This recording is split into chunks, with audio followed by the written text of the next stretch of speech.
Halo teman-teman, dalam video ini kami akan membahas dasar biblis tentang gereja, dasar perjanjian lama untuk gereja, dan dasar perjanjian baru tentang gereja.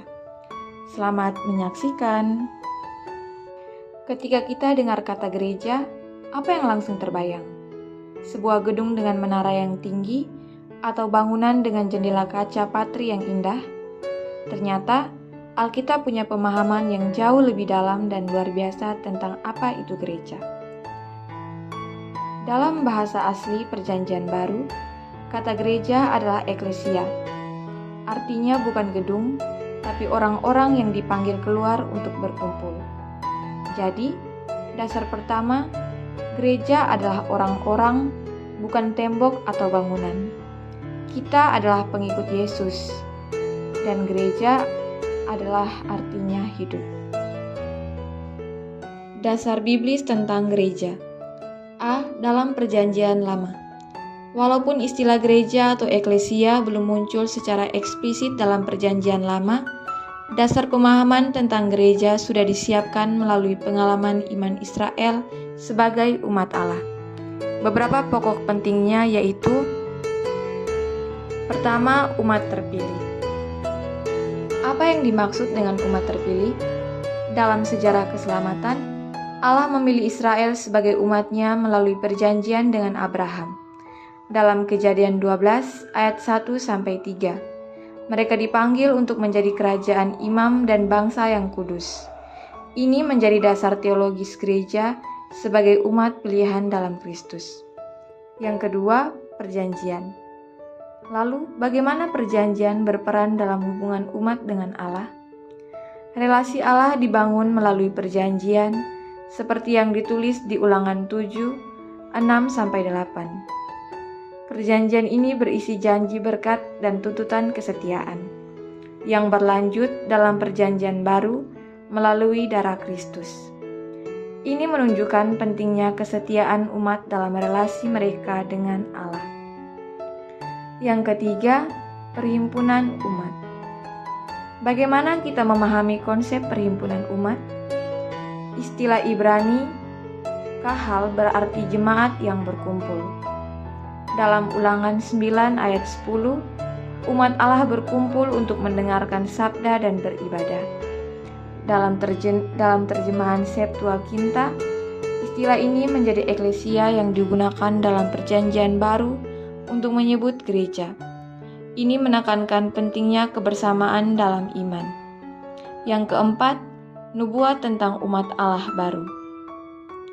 Apa yang dikatakan para nabi tentang umat Allah baru? Mereka seperti yang tertulis dalam Yeremia 31 ayat 31-33 menubuatkan pembaruan umat Allah.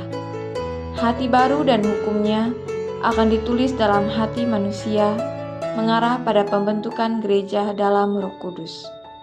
Berikutnya, dasar biblis tentang gereja dalam Perjanjian Baru. Perjanjian Baru memperlihatkan kepenuhan janji Allah melalui Yesus Kristus yang mendirikan gereja sebagai umat Allah yang baru. Poin-poinnya: 1. Yesus dan pendiri gereja. Sekarang, mari kita tanyakan, apa pernyataan Yesus tentang gereja? Dia berkata, "Engkau adalah Petrus, dan di atas batu karang ini aku akan mendirikan gerejaku." Ini menunjukkan bahwa gereja adalah karya Kristus, komunitas iman yang berakar pada para rasul. Kedua, eklesia sebagai tubuh Kristus. Bagaimana kita memahami gereja sebagai tubuh Kristus? Paulus menggambarkan dalam 1 Korintus 12 ayat 12-27, Kristus adalah kepala dan setiap anggota saling melengkapi. Ini menegaskan pentingnya kesatuan dan keberagaman dalam gereja. Yang ketiga, gereja sebagai umat Allah yang baru. Apa sebenarnya identitas gereja sebagai umat Allah yang baru? Dalam Petrus bab 2 ayat 9, gereja disebut bangsa yang terpilih. Ini menunjukkan bahwa identitas ini adalah kelanjutan dari umat terpilih di Perjanjian Lama, kini terbuka bagi semua bangsa. Yang keempat, gereja sebagai bait Roh Kudus. Paulus menyebut gereja dalam 1 Korintus bab 3 ayat 16-17 sebagai bait Roh Kudus. Kehadiran Allah kini tinggal di tengah umat beriman, menunjukkan bahwa gereja adalah tempat di mana Allah berinteraksi dengan umatnya. Yang kelima, universalitas gereja. Apa yang membuat gereja bersifat universal? Ini menunjukkan bahwa gereja tidak terbatas pada Israel. Misi gereja adalah menjangkau semua bangsa seperti yang diamanatkan Yesus dalam Matius 28 ayat 19-20. Menegaskan panggilan gereja untuk menjadi berkat bagi seluruh dunia. Selanjutnya, dasar Perjanjian Lama untuk gereja. Seperti yang sudah dijelaskan di awal, walaupun istilah gereja, eklesia baru muncul dalam Perjanjian Baru, akar dan dasarnya sudah kuat dalam Perjanjian Lama.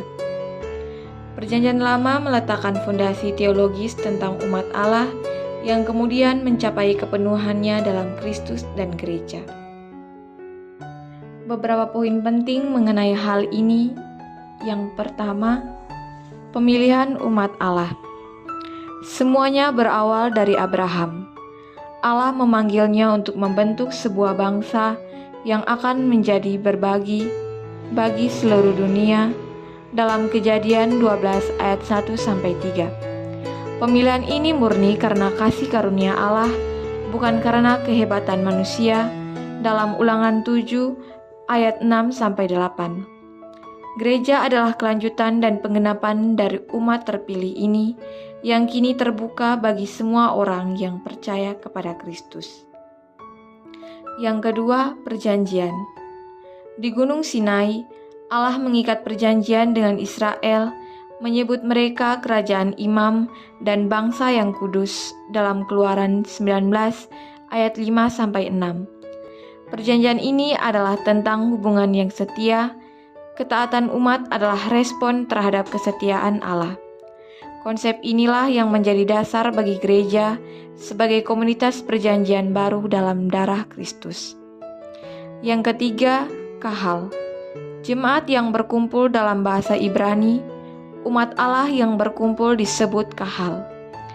Kata inilah yang diterjemahkan ke bahasa Yunani sebagai eklesia, istilah yang persis dipakai perjanjian baru untuk gereja. Jadi, istilah gereja sendiri berakar langsung dari Perjanjian Lama. Yang keempat, pusat kehadiran Allah. Bait Allah di Yerusalem adalah simbol kehadiran Allah di tengah umatnya dalam 1 Raja-Raja bab 8 ayat 10-13. Konsep ini mempersiapkan kita untuk memahami bahwa gereja bukanlah gedung, melainkan bait Roh Kudus, di mana Allah hadir di dalam setiap orang yang percaya dalam 1 Korintus bab 3 ayat 16-17.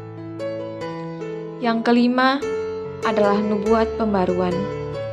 Para nabi menubuatkan suatu masa di mana Allah akan memberikan hati yang baru dan roh yang baru kepada umatnya dalam Yeremia 31 ayat 31-33 dan Yeskiel bab 36 ayat 26-28. Janji ini digenapi pada hari Pentakosta ketika Roh Kudus dicurahkan atas gereja dalam Kisah Para Rasul 2. Yang keenam, ada misi universal. Sejak awal, Israel dipanggil untuk menjadi terang bagi bangsa-bangsa dalam Yesaya 49 ayat 6. Gereja meneruskan dan menggenapi misi universal ini dengan memberitakan Injil kepada segala suku dan bangsa dalam Matius 28 ayat 19-20. Selanjutnya, perjanjian baru tentang gereja. Yang pertama, Yesus Kristus sebagai dasar gereja. Yesus Kristus sendirilah yang mendirikan gereja. Dia berkata, "Di atas batu karang ini aku akan mendirikan jemaatku." Termuat dalam Matius 16 ayat 18.